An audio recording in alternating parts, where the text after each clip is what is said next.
months, NICE has been collecting evidence about Revlimid.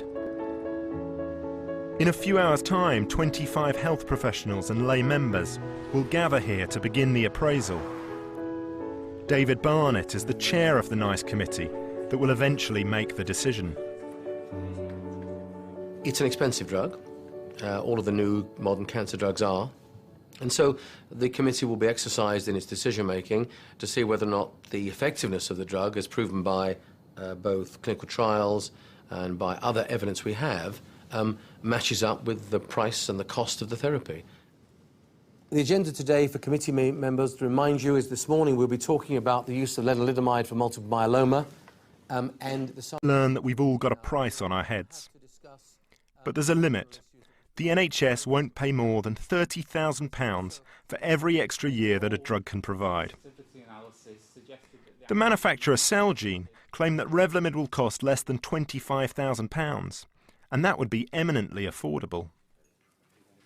The case has been made by the manufacturer, and the committee have to decide whether they are prepared to accept the case as made by the manufacturer at this stage and enable us, therefore, to say, yes, we agree with you, or they don't accept this case, and under two circumstances: one, the case could be improved if we had some more knowledge of what you've done.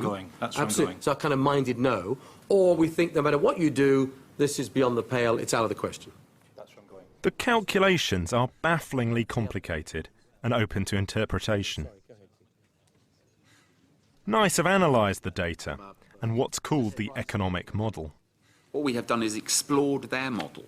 They're not here to criticise our exploration of it. I mean, there's inevitably a non-zero probability that we've done it wrong in some way. It's you know, we do not have ownership of this model. I am not keen. I have to say, I am not keen to acquire ownership of this model. The committee seems to think that Celgene's analysis overestimates how long people live on Revlimid.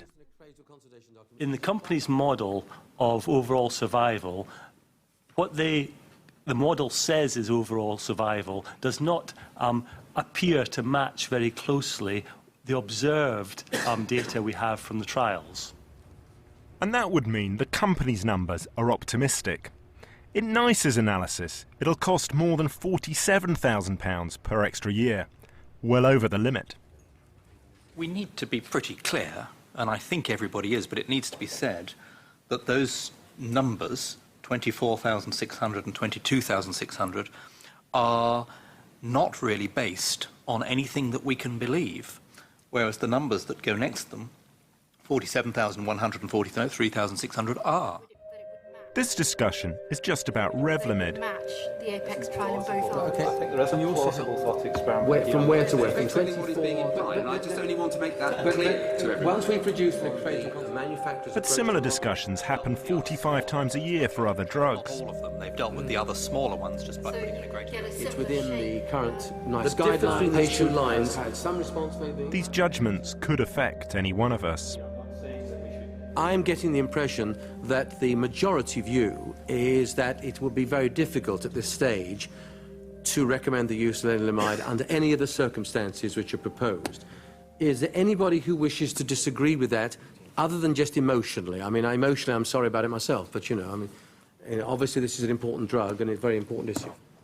That's where you are. Any other comments, please? Okay, I think we've done with that one. Thank you very much. We'll now have lunch, and we'll return in half.